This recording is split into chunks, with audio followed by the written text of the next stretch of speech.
નમસ્તે બેટા. અનએકેડમીની online YouTube channel પર તમારું સ્વાગત છે બેટા. આપણે ગયા યુટ્યુબ વિડીયોની અંદર સેલના ઇન્ટ્રોડક્શન વિશે માહિતી મેળવી હતી બેટા. અને આપણે એની અંદર ટોટલ 5 વૈજ્ઞાનિકો જે છે બેટા એને રિફર કર્યા હતા. 5 વૈજ્ઞાનિકોને આપણે ભણ્યા હતા બેટા. એની અંદર પહેલા જે વૈજ્ઞાનિક હતા એ હતા બેટા રોબર્ટ હુક. રોબર્ટ હુક પછી આપણે જે વૈજ્ઞાનિક ભણ્યા બેટા એ છે એન્ટન વોન લ્યુવનહોક બેટા. એન્ટન વોન લ્યુવનહોક પછી છે સ્લાઇડન. સ્લાઇડન પછી છે બેટા સ્વોન. અને સ્વોન પછી જે આપણે છેલ્લે વૈજ્ઞાનિક ભણ્યા બેટા એ હતા રુડોલ્ફ વિર્સો, જેમણે બેટા કોષવાદની અંદર મોડિફિકેશન કર્યું હતું. આજના વિડીયોની અંદર બેટા આપણે એનસીઈઆરટી નો એક યુનિક કોન્સેપ્ટ ભણવાનો છે.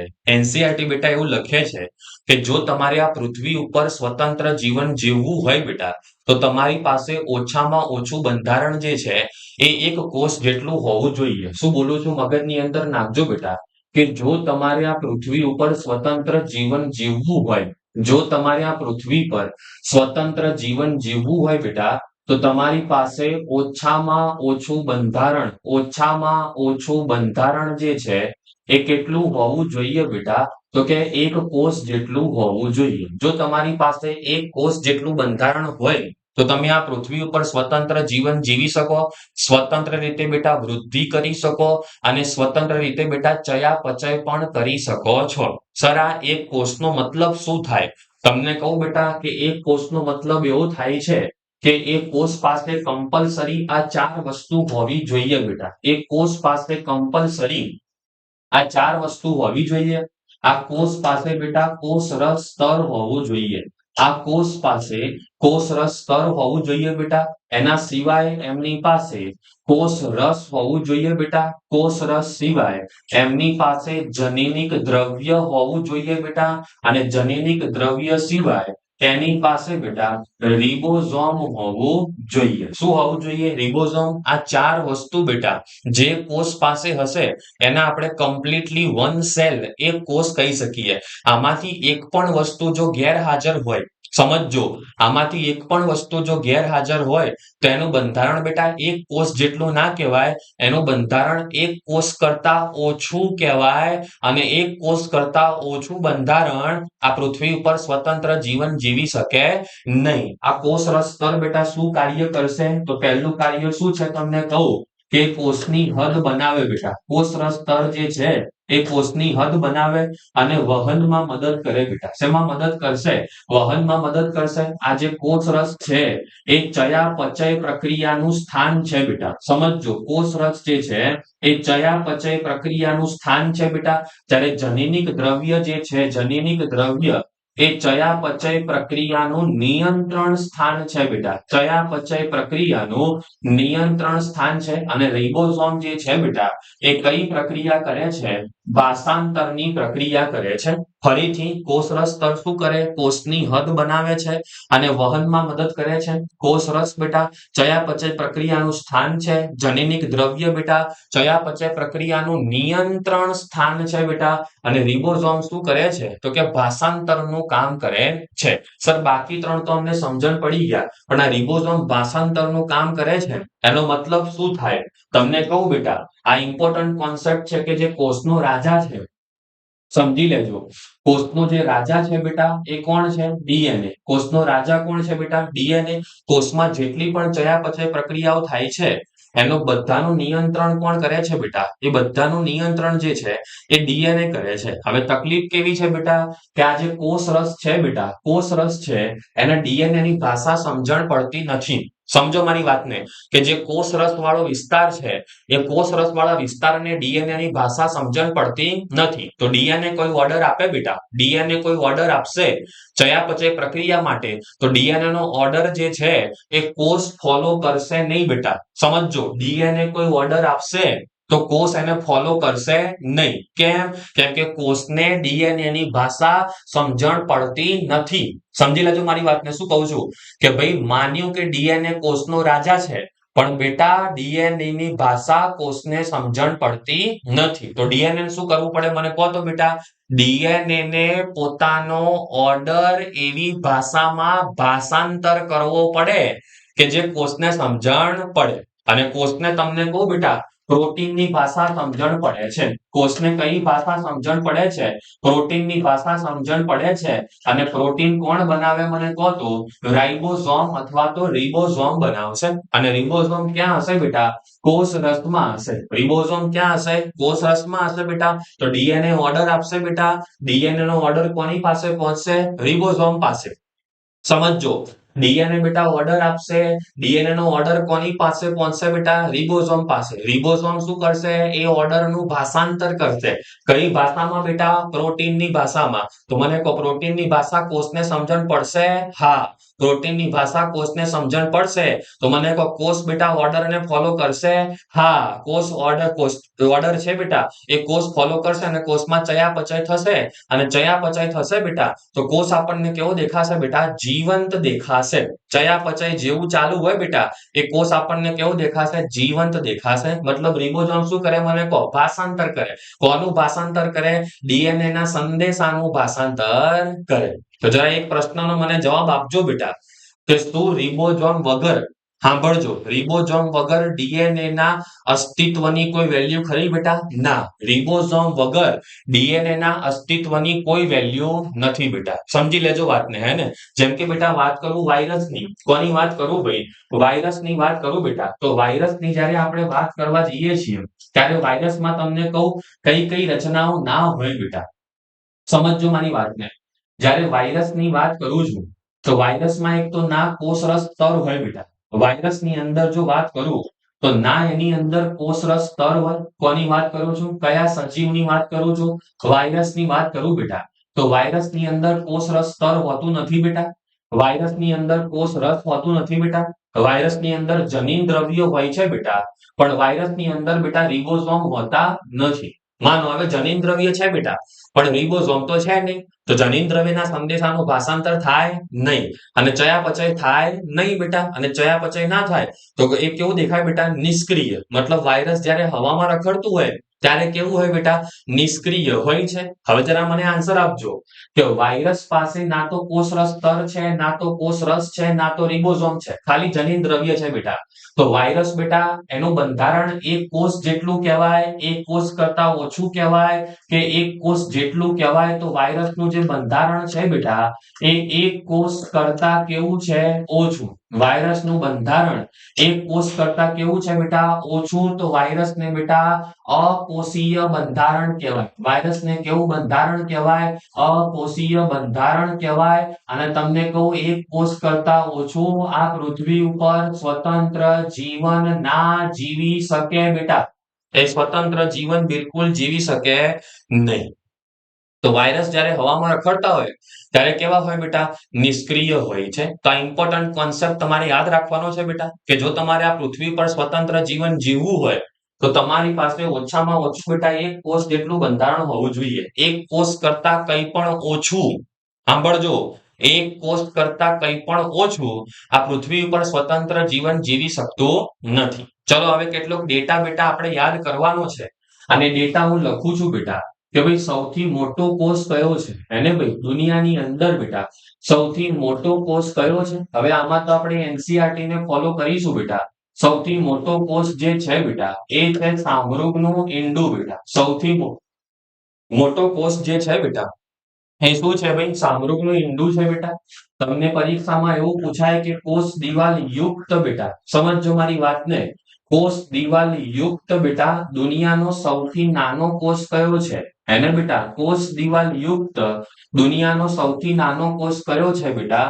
તો એમાં શું લખશો ભાઈ? બેક્ટેરિયા બેટા. શું લખશો? બેક્ટેરિયા. કોષ દિવાલ યુક્ત દુનિયાનો સૌથી નાનો કોષ બેટા છે બેક્ટેરિયા, જેનો વ્યાસ હોય છે બેટા 3 થી 5 માઇક્રોમીટર બેટા. કેટલો હોય છે ભાઈ? 3 થી 5 માઇક્રોમીટર હોય છે બેટા. હવે ધ્યાન રાખજો કે દુનિયાનો સૌથી નાનો કોષ કયો છે બેટા?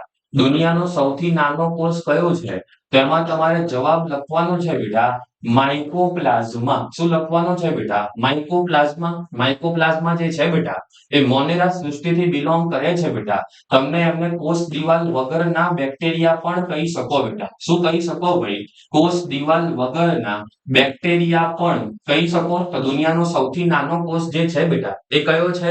માઇકોપ્લાઝમા છે. એની અંદર ઓર્ગેનિઝમ યાદ રાખવાનો છે પીપીએલઓ બેટા, પ્લુરોનિમોનિયા લાઇક ઓર્ગેનિઝમ, અને એનો વ્યાસ જે છે બેટા એ 0.1 થી 0.3 માઇક્રોમીટર જેટલો હોય છે. તો મને કહો દુનિયાનો સૌથી મોટો કોષ બેટા સામરૂગનું ઈંડું છે બેટા. કોષ દિવાલ યુક્ત દુનિયાનો સૌથી નાનો કોષ બેટા કયો છે? બેક્ટેરિયા. એનો વ્યાસ છે 3 થી 5 માઇક્રોમીટર બેટા. દુનિયાનો સૌથી નાનો કોષ કયો બેટા?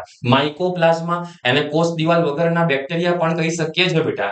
એનો વ્યાસ કેટલો છે? તો કે 0.1 થી 0.3 માઇક્રોમીટર. તમને પરીક્ષામાં એવું પૂછાય બેટા કે કોષ દિવાલ વગરનો બેટા હેને કોષ દિવાલ વગરનો દુનિયાનો સૌથી નાનો કોષ બેટા. કોષ દિવાલ વગરનો દુનિયાનો સૌથી નાનો કોષ, એમાં પણ તમારે શું લખવાનું છે બેટા? માઇકોપ્લાઝમા જ લખવાનું છે. એને શું લખવાનું છે? માઇકોપ્લાઝમા. તો પરીક્ષામાં પૂછાય કોષ દિવાલ યુક્ત દુનિયાનો સૌથી નાનો કોષ બેક્ટેરિયા. એમને પૂછે કે દુનિયાનો સૌથી નાનો કોષ માઇકોપ્લાઝમા. કોષ દિવાલ વગરનો નાનો કોષ એ પણ બેટા માઇકોપ્લાઝમા. સૌથી લાંબા કોષની વાત કરીએ બેટા. લાંબા કોષની વાત કરીએ મનુષ્યના કોષની અંદર બેટા તો એ કયો થશે બેટા? ચેતાકોષ થશે. અને મનુષ્યના શરીરમાં સૌથી લાંબો કોષ કયો છે બેટા? તો કે ચેતાકોષ છે. અને તમને એનસીઈઆરટી ની અંદર બેટા રક્તકણનો ડાયામીટર આપેલો છે જે તમારે યાદ રાખવાનો છે બેટા 5 to 7 માઇક્રોમીટર. કેટલો બેટા? 5 to 7 માઇક્રોમીટર. તો સૌથી મોટો કોષ બેટા સામરૂગનું ઈંડું. કોષ દિવાલ વાળો દુનિયાનો સૌથી નાનો કોષ બેટા બેક્ટેરિયા જે 3 થી 5 માઇક્રોમીટર વ્યાસ બેટા. સૌથી નાનો કોષ કયો? માઇકોપ્લાઝમા. કોષ દિવાલ વગરનો નાનો કોષ કયો? માઇકોપ્લાઝમા. લાંબો કોષ કયો? ચેતાકોષ. રક્તકણનો વ્યાસ કેટલો બેટા? 5 થી 7 માઇક્રોમીટર છે. આના પરથી એક વસ્તુ આપણે તારણ કાઢી શકીએ છીએ કે ભાઈ જે કોષ છે બેટા કોષ જે છે એ શેમાં બેટા? તો કે કદમાં વિવિધતા દર્શાવે છે. શેમાં દર્શાવે છે બેટા?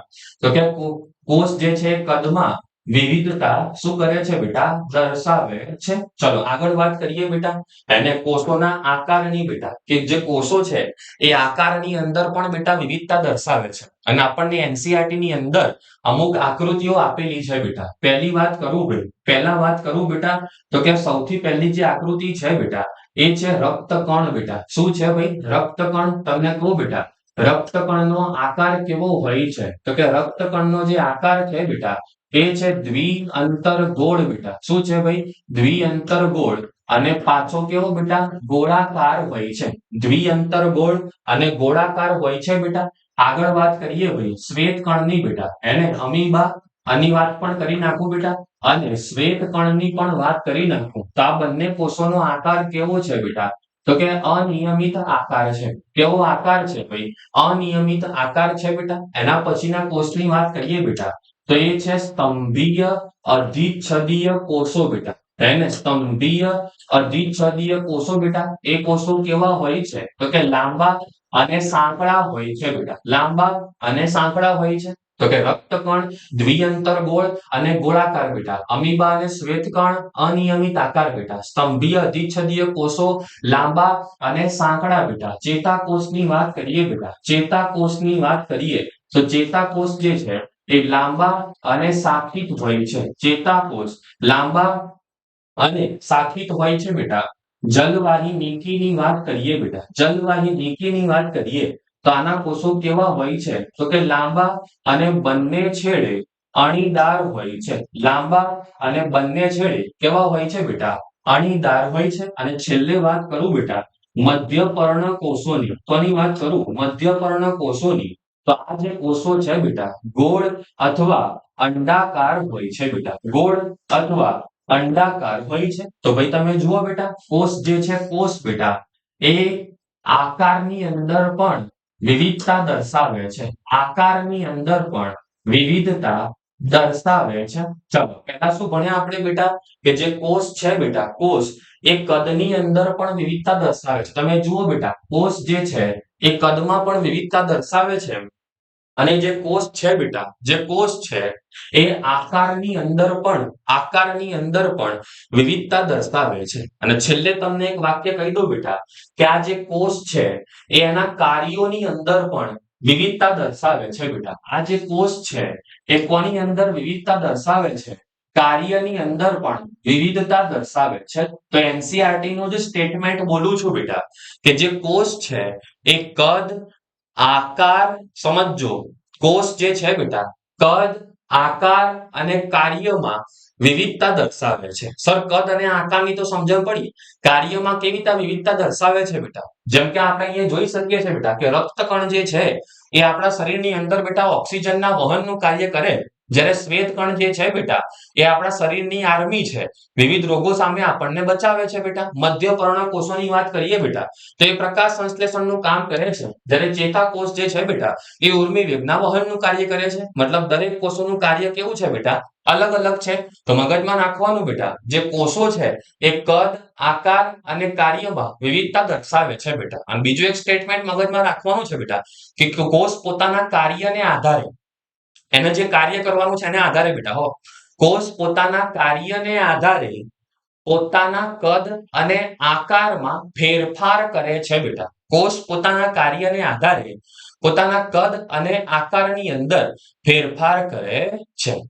તો આટલી વસ્તુ જે છે એ કોષ ચેપ્ટરના ઇન્ટ્રોડક્શનમાં તમારે યાદ રાખવાની છે બેટા. હેને ભાઈ? આજના લેક્ચરની અંદર મોટા ભાગની વસ્તુ બેટા ગોખવાની છે ભાઈ. ચલો પહેલા આપણે ભણ્યા બેટા કે જો તમારે પૃથ્વી પર સ્વતંત્ર જીવન જીવવું હોય તો તમારી પાસે ઓછામાં ઓછું બંધારણ બેટા એક કોષ જેટલું હોવું જોઈએ. એક કોષ કરતા ઓછું પૃથ્વી પર સ્વતંત્ર જીવન જીવી શકે નહીં. એક કોષ કહેવાય કોને? એમાં 4 વસ્તુ હોવી જોઈએ. એમાં કમ્પલસરી કોષરસ સ્તર હોવું જોઈએ, કમ્પલસરી કોષરસ હોવું જોઈએ, કમ્પલસરી જનનિક દ્રવ્ય હોવું જોઈએ, કમ્પલસરી બેટા રિબોઝોમ હોવું જોઈએ. આ 4 વસ્તુમાંથી કોઈ એક વસ્તુ ના હોય એટલે એનું બેટા જે સંપૂર્ણ બંધારણ છે એક કોષ કરતા ઓછું હોય, એટલે કે અકોષીય બંધારણ હોય, જે પૃથ્વી પર સ્વતંત્ર જીવન જીવી શકે નહીં. ઉદાહરણ તરીકે વાયરસ બેટા, વિરોડ્સ પણ લઈ શકો, પૈયોન્સ પણ એની અંદર લઈ શકો છો. પછી આપણે થોડી ગોખવાની વાતો કરી બેટા કે સૌથી મોટો કોષ કયો, સૌથી નાનો કોષ કયો બેટા, એના આકારની વાત કરીને છેલ્લે કાર્યની વાત કરી બેટા. આપણને ખબર પડી કે જે કોષ છે કદ, આકાર અને કાર્યમાં વિવિધતા દર્શાવે છે. મેં બીજું એક સ્ટેટમેન્ટ એડ કર્યું બેટા કે કોષ પોતાના કાર્યને આધારે પોતાના કદ અને આકારની અંદર શું કરે છે બેટા? તો કે ફેરફાર કરે છે. અહીંયા આપણા સેલ ચેપ્ટરનું કમ્પ્લીટ ઇન્ટ્રોડક્શન જે છે એ પૂરું થાય છે બેટા. હવે નવા ટોપિક તરીકે આપણે આદિ કોષ કેન્દ્રી કોષ જે છે એ ભણવાનો હોય છે બેટા. કયો કોષ ભણવાનો હોય છે? આદિ કોષ કેન્દ્રી કોષ ભણવાનો હોય છે, જે આપણે નેક્સ્ટ વિડીયોની અંદર ભણીશું.